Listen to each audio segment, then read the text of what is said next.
Indian embassy ने जो 24 अक्टूबर से नई सर्विस शुरू की है इंडियंस के लिए सऊदी अरब में जो इंडियंस रहते हैं, परसों मैंने एक डिटेल वीडियो उस पर दी थी, लेकिन उसके बावजूद भी बहुत से भाइयों को तो ये चीज़ समझ में आई, लेकिन कुछ ने नेगेटिव कमेंट की। लेकिन फाइनली अब यहाँ पर और ज़्यादा प्रूफ मेरे पास मिल गए हैं। मतलब मेरी खबर आने के बाद 24 अक्टूबर के बाद देखिए, एक नहीं, दो नहीं, चार नहीं, कम से कम आप देख सकते हैं कि 10, 20, 30 लोगों को ई पासपोर्ट जो है हैंड ओवर किए गए हैं। साथ ही आपको बता दें, जिनके पास पुराना पासपोर्ट है उनको भी अब घबराने की जरूरत नहीं, उनके लिए भी एक अच्छी खबर है। तो यहाँ मैं आपको बता दूं, टोटल 3 खबरें इस न्यूज बुलेटिन के दौरान है। एक और इंडियन भाई की एक दुख भरी मौत की खबर है, जो कि ट्रक की चपेट में आने से मौत होगी। इस खबर पर भी बात करेंगे। इलीगल अजनबियों के हवाले से भी एक अपडेट है, तो उस पर भी बात करें। लेकिन सबसे पहले बात करते हैं ई पासपोर्ट को लेकर। तो जैसे कि बहुत सारी चीजें परसों ही क्लियर हो गई थी, लेकिन दोबारा से आपको ये बताना चाहेंगे कि 24 अक्टूबर के बाद जो भी पासपोर्ट बनवाने या रिन्यूअल कराने के लिए अप्लाई करेगा, तो उसको ग्लोबल पासपोर्ट सेवा प्रोग्राम 2.0 के तहत ई पासपोर्ट ही दिया जाएगा 24 अक्टूबर के बाद। और जैसे कि आज 25 अक्टूबर है जब ये वीडियो बन रही है, तो मान लीजिए आज के बाद से जितने भी पासपोर्ट अप्लाई किए जाएंगे इंडियन एम्बेसी में, वो सब ई पासपोर्ट ही बनकर वापस आएंगे।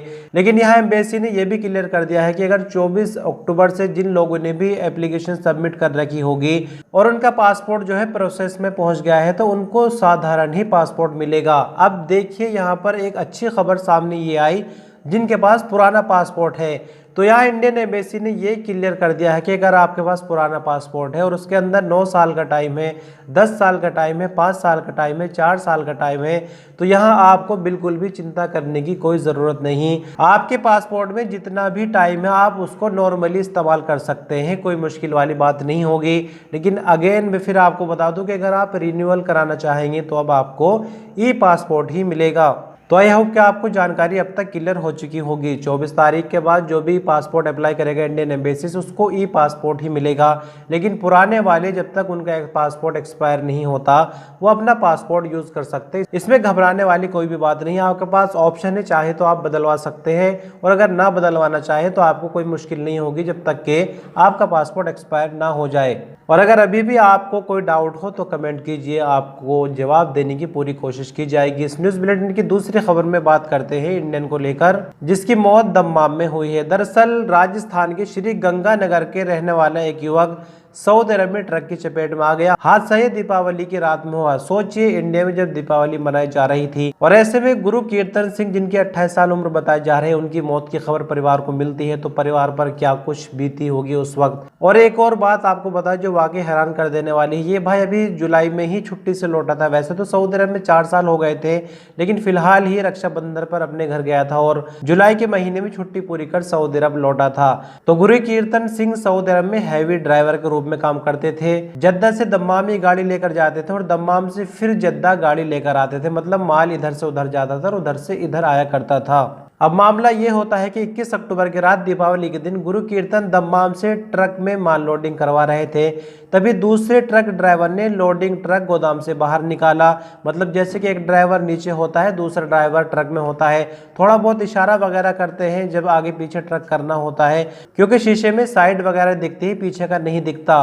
अब हुआ ये कि दूसरे ड्राइवर से अचानक गलती हो गई, ट्रक हद से ज़्यादा चल गया। पीछे कोई पत्थर था, चट्टान थी, इधर ट्रक था, और इसी में गुरु कीर्तन जो है बीच में दब गए।